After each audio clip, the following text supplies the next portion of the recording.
Hello, and welcome to the M.O.W. channel. Today, we will be discussing the case of Patrick David Mackay, one of the most notorious serial killers in British criminal history, responsible for the deaths of multiple people and remembered as one of the most dangerous psychopaths the UK has ever produced. Diagnosed as mentally disturbed at the age of 15, Mackay remains, even today, a textbook example of extreme psychopathy. Please don't forget to subscribe. And now today's case file begins. Long before the name Patrick Mackay became etched into the dark annals of British crime, the prelude to his destruction began in the cold hospital wards of 1950s London. Patrick was born on September 25, 1952, at Park Royal Hospital. From the very beginning, his life was shaped not by blessing, but by an environment closer to a curse. His father, Harold Mackay, was a Scottish-born accountant and intelligent man on the surface, but one who struggled with severe alcoholism and uncontrolled violent tendencies. His mother, Marion, was a Creole woman from Guyana, forced to endure her husband's brutality while living as an outsider in a foreign land. For young Patrick, home was never a place of safety. It was a battlefield. Whenever Harold returned home drunk, he would beat Patrick mercilessly, often without reason. These repeated acts of violence carved deep impressions into the child's mind. To Patrick, power became synonymous with domination and pain. Violence was the only language spoken within the household. The births of his two younger sisters in 1954 and 1957 did nothing to improve the family's situation. Instead, the abuse only intensified its frequency and cruelty, increasing alongside the growing family. Growing up in Dartford, Patrick became an outcast at school. He never learned how to interact normally with other children. Instead, he became a figure of fear, earning a reputation as a small-scale terrorist among his classmates. He would corner weaker children and subject them to sadistic acts, using them as outlets for the humiliation and rage inflicted on him by his father. Teachers noted something deeply unsettling in his eyes. Not the vitality of a child, but a cold, alien stare. During lessons, Patrick rarely paid attention. Instead, he filled the corners of his desk with disturbing drawings or stared out the window, lost in private fantasies. Most alarming was his cruelty toward animals, a classic and chilling warning sign of future violence. Patrick later admitted that he felt a strange sense of calm while torturing stray cats or small birds, tearing off wings or severing limbs while they were still alive. He became fascinated by the subtle tremors of life as it faded away. Any sense of empathy had already been extinguished, replaced entirely by destructive curiosity. When Patrick was 10 years old, an event occurred that would permanently fracture his psyche. His father Harold, who suffered from alcoholism and heart disease, died suddenly of a heart attack on his way to work. Before collapsing, he reportedly told Patrick to remember to live a good life, but instead of offering closure, this loss planted the seeds of psychological rupture. Patrick refused to accept his father's death. He insisted that Harold was not dead, only away for a while. He carried his father's photograph everywhere, and began experiencing hallucinations, holding conversations with him as if he were still alive. Unable to attend the funeral and incapable of processing grief in a healthy way, Patrick underwent a terrifying transformation. He appeared to inherit his father's authority and violence, positioning himself as the new patriarch of the household. His mother Marion and his younger sisters became his new victims. Though still a young teenager, his attacks were relentless and vicious, equal in intensity to those of a grown man. In desperation, Marion moved the family to Gravesend, hoping that a change of environment might save them. But the monster that had taken root inside Patrick was not bound by place. Police records show that patrol cars were dispatched to the Mackay residence up to 4 times a week. The home was filled with shattered furniture and constant screaming. Patrick went beyond beating his family. On one occasion, he attempted to strangle a younger boy to death. Had adults not intervened, he would have become a murderer before even reaching his teenage years. Years later, during interrogation, Patrick openly stated that he regretted being stopped, that if he had not been interrupted, he would have succeeded. His words sent chills through investigators. Eventually, his uncontrollable behavior forced psychiatric intervention. At age 15, Patrick was evaluated by psychiatrist Drive Leonard Carr, who issued an unusually blunt and disturbing diagnosis. Carr concluded that Patrick suffered from a severe personality disorder and would almost certainly grow into a cold-blooded psychopathic killer. This report was more than a medical opinion, it was a prophecy. Between the ages of 12 and 22, during the most critical period of personality development, Patrick was institutionalized 18 times, cycling through special schools, psychiatric hospitals, and prisons. None of it worked. If anything, Institutional life became a training ground where he refined his violent tendencies and deepened his hatred for society. One teacher at a special school formally warned that Patrick posed a serious risk of murdering women and strongly opposed his release. In 1968, while confined at Moss Side Hospital, Mackay continued to threaten patients and display aggression toward guards. Then, in 1972, Patrick Mackay was released back into society. He was no longer a broken child. He had become an adult fueled by alcohol, drugs, and extremist ideology. He developed an obsession with Nazism, filling his small apartment with Nazi symbols and memorabilia. He even adopted the grandiose name Franklin Boulevard I, casting himself as a leader in his own delusional empire. Patrick came to believe that he had the authority to judge and punish the world. At that moment when childhood violence, social isolation, and a twisted sense of heroism converged, the curtain rose on the birth of one of the most brutal predators in British criminal history. The hunt was about to begin, when the heavy iron doors of Moss Side Hospital finally opened in 1972, and Patrick Mackay was released back onto the streets of London. The city had no idea what kind of abyss lay dormant inside this young man. At just 20 years old, Mackay appeared to be nothing more than a drifting, troubled youth, but inside his mind, he was already consumed by hunger, by urges of plunder, domination, and destruction. He wandered through the shadows of London, gravitating toward places hidden beneath the city's polished surface, quietly selecting what he would soon come to see as his hunting grounds. The areas he chose were among the wealthiest and most tranquil neighborhoods in London: Chelsea and Knightsbridge. Streets lined with expensive townhouses, quiet, respectable, and, most importantly to Mackay, home to many elderly women living alone, the most vulnerable targets imaginable. At first, Mackay's crimes were not driven by murder. They began with petty theft and robbery, acts meant to sustain himself and feed his warped sense of superiority. He spent days roaming the narrow streets of Chelsea, carefully studying the routines of elderly residents. Mackay understood their weaknesses with chilling precision. He knew they were often cautious, but lonely, guarded yet easily disarmed by small acts of kindness. He approached them by asking for directions or offering simple assistance. Once trust was established, he looked for opportunities to enter their homes. During this period, police reports in Chelsea began to show a troubling pattern. Elderly residents reported handbags being snatched by an unidentified young man, or valuables stolen, after a stranger had somehow gained entry into their homes. But the victims were often too shaken to recall clear descriptions, and Mackay slipped away like a shadow unseen, unrecognized. The shift from robbery to extreme violence came when Mackay's inner sadism began to demand more than money. Stealing was no longer enough. He craved physical domination. On February 14, 1974, Valentine's Day, a date associated with love and affection across the world, Mackay found his first officially recognized victim, 84-year-old Isabella Griffiths. As he had done before, Mackay gained access to her home, using a friendly, non-threatening demeanor. But this time, his intent went far beyond theft. He brutally assaulted the frail elderly woman,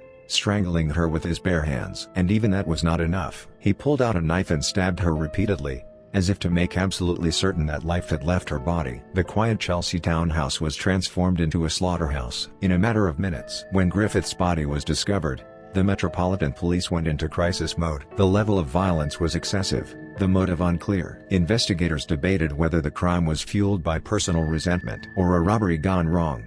But Mackay had left behind no physical evidence that could identify him. After the murder, he calmly adjusted his clothing and blended back into the busy streets of Chelsea. While detectives canvassed neighbors and combed the crime scene, Mackay was already mocking the police in his mind, planning his next hunt. It was during this period that he began referring to himself as the Angel of Death. In his delusions, he believed he was a godlike figure, one who granted the elderly eternal rest. Nearly a year passed before Mackay struck again. By now, his confidence had grown. He expanded his territory, traveling across London, using the underground to search for new victims. On March 10, 1975, he returned to Chelsea. This time, his target was an elderly woman named Adele Price. Mackay used a method as old as it was effective. He rang her doorbell and politely asked if she could spare a glass of water, claiming he was extremely thirsty. Her kindness became the key to her death. The moment Price turned her back to fetch the water, Mackay attacked. She had no chance to resist. He murdered her swiftly and without hesitation. What makes this case especially chilling was Mackay's composure afterward. He didn't flee in panic. Instead,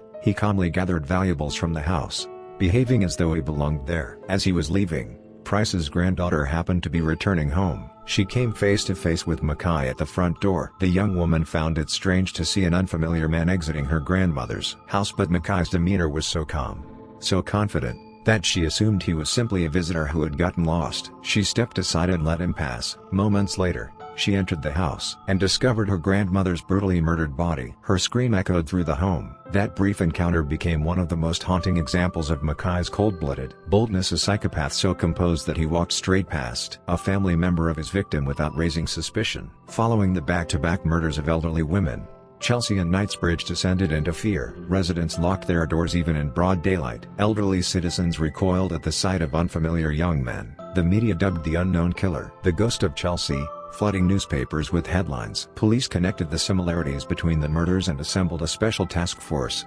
convinced they were dealing with a serial offender. But Mackay remained elusive. He drifted between temporary accommodations or isolated himself inside his apartment, where he spent hours polishing Nazi memorabilia. He clipped newspaper articles about his own crimes, savoring the coverage and ridiculing what he saw as the incompetence of law enforcement. Mackay's early killing spree was particularly cruel because it targeted society's most vulnerable. He weaponized loneliness and kindness, invading the last safe spaces of elderly people. At this stage, he was no longer merely a criminal. He had become a monster projecting the rage of his abused childhood onto those least capable of defending themselves. Beneath London's glittering lights, Patrick Mackay continued his silent hunt. And as long as the police failed to close in, his instincts only grew more refined, more violent, more destructive. Chelsea remained beautiful on the surface, but beneath that elegance lingered a chilling truth. No one knew when or where the angel of death would appear next. By March of 1975, London was gripped by an unprecedented sense of fear. A series of brutal killings had left the city on edge. But Patrick Mackay's madness did not stop at the glittering streets of the capital. It soon stretched beyond London back to Shorn,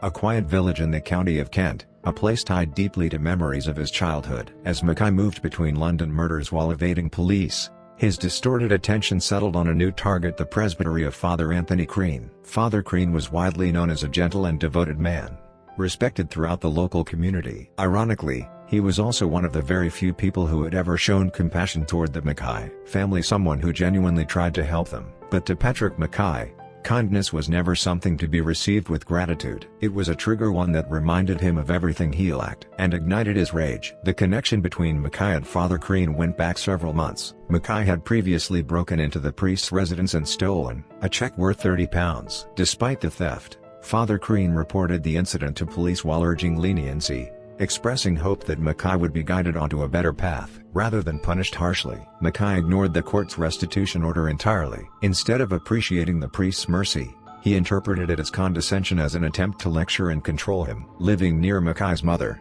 Father Crean became the focus of an irrational resentment that grew steadily darker. On March 21, 1975, Mackay decided to act. That day, he went to Father Crean's presbytery. Despite the earlier burglary, the priest allowed Mackay inside. It was an act of fatal mercy. As the two spoke, something inside Mackay snapped. He suddenly seized an axe that was nearby and began attacking the priest without warning. This was not merely an attempt to kill, it was a frenzied effort to obliterate another human being. Mackay struck Father Crean again and again, even after he had fallen. Blood and debris covered the room, turning it into a scene of unimaginable violence. The axe was left embedded in the priest's head. Mackay then walked away calmly, still wearing blood-soaked clothes. This time, however, things were different. Shorn was a small, tightly knit village, and Mackay did not go unnoticed. Several witnesses recalled seeing a strange young man lingering near the priest's residence. More importantly, detectives from Kent Police immediately thought of one named Patrick Mackay, the man who had recently been in conflict with Father Crean. Police received information that Mackay had been seen near his mother's home, and began a search. After the murder,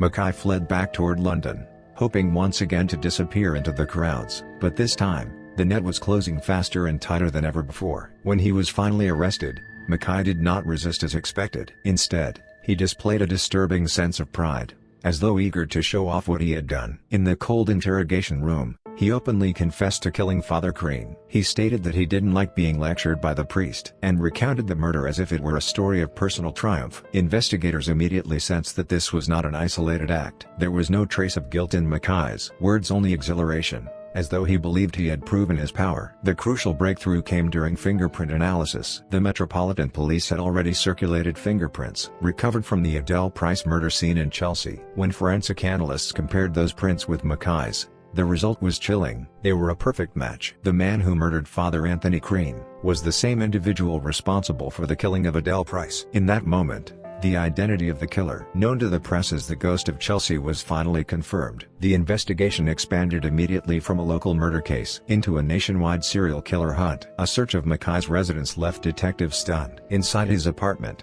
police found valuables stolen from numerous victims connected to robberies in Chelsea and Belgravia, including items belonging to Isabella Griffiths and Adele Price. Silver fountain pens, expensive jewelry, even small personal belongings worn smooth by their owner's hands. Mackay had kept them all like trophies. He also confessed to disposing of the knife he had used in his killings at a specific location in Clapham, and with shocking boldness, he personally led detectives to the site. His behavior suggested that he viewed the entire investigation as a stage and himself as its central character. Even veteran detectives were disturbed by his lack of restraint. The murder of Father Anthony Crean completely stripped away the mask Mackay had worn. He was no longer a troubled young man shaped by a difficult upbringing. He was a predator, someone who crushed human life without hesitation, to satisfy his own rage and desire. The priest's death was tragic, but it also became the turning point that finally exposed Mackay's killing spree to the world. Had the murder in Shore never occurred, it is likely that many more elderly people in London would have died in silence. As this chapter closes,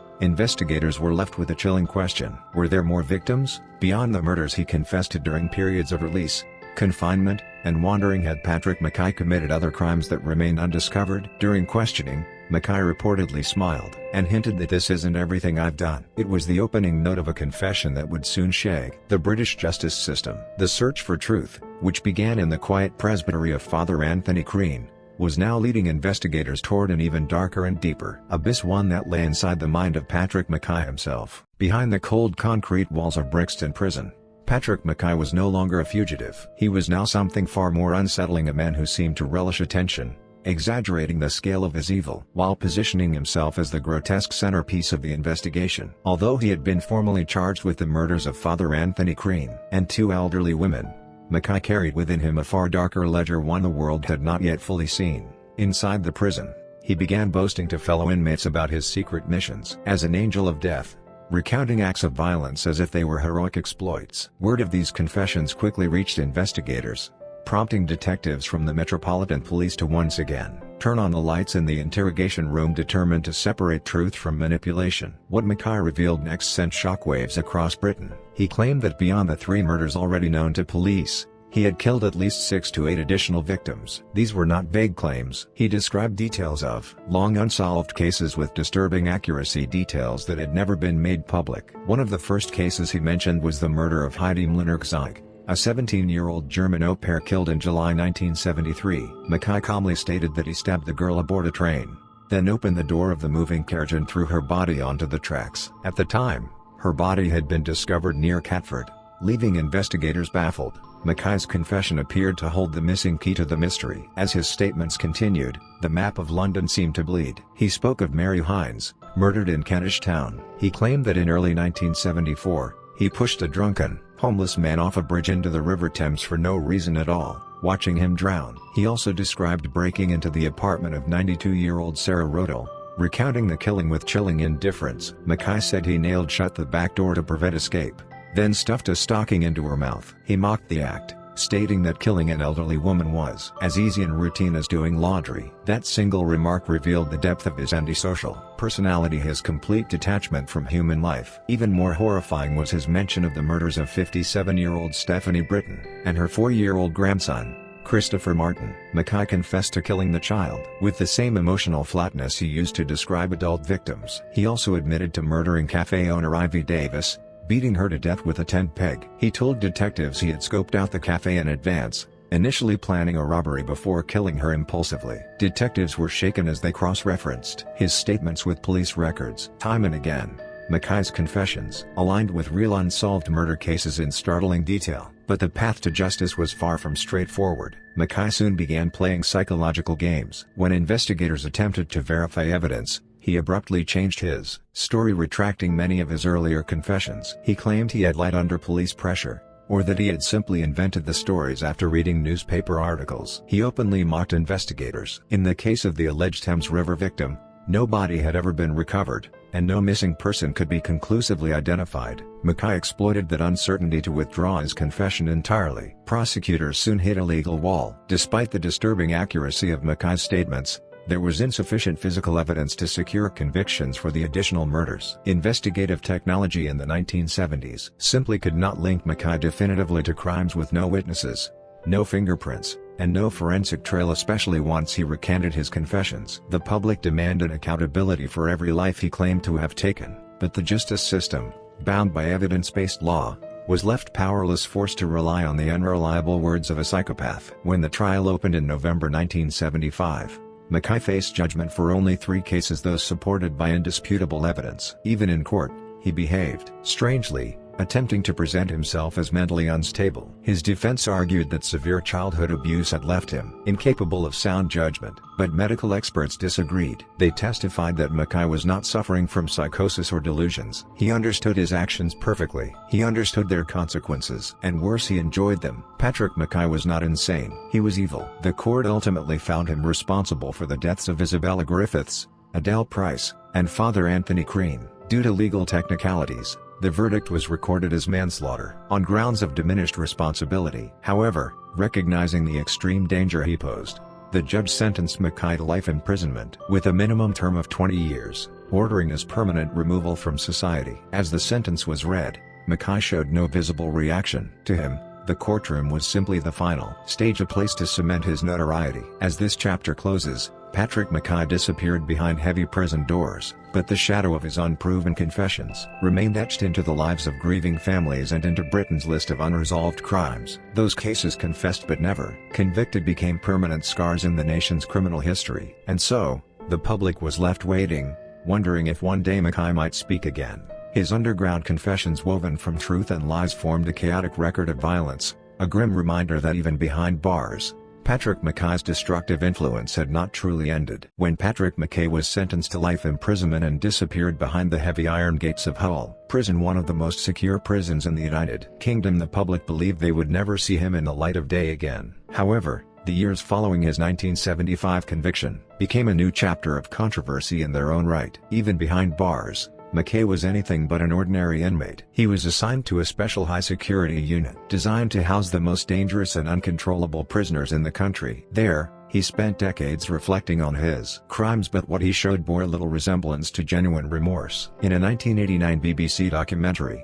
Mackay openly mocked experts who diagnosed him as a psychopath, maintaining an arrogant and cynical demeanor that sent chills through viewers. As time passed, the year 1995 marked a turning point. Mackay had served the minimum 20 years required by law, making him eligible to apply for parole. From that moment on, a silent and relentless battle began, one that would continue for nearly 30 years between the parole board, Mackay himself, and the families of his victims. The parole board regularly reviewed his psychological condition and potential for reintegration into society. Each time, expert reports warned that Mackay still possessed a severe personality disorder and remained a serious danger to the public. Mackay consistently demanded full release, but the shadow of numerous unresolved cases known only through his own confessions continued to haunt his applications. Public outrage reached its peak in 2017, when news broke that the parole board had decided to transfer Mackay to an open prison, with lower security and limited supervised leave. This was widely interpreted as the final step toward his return to society.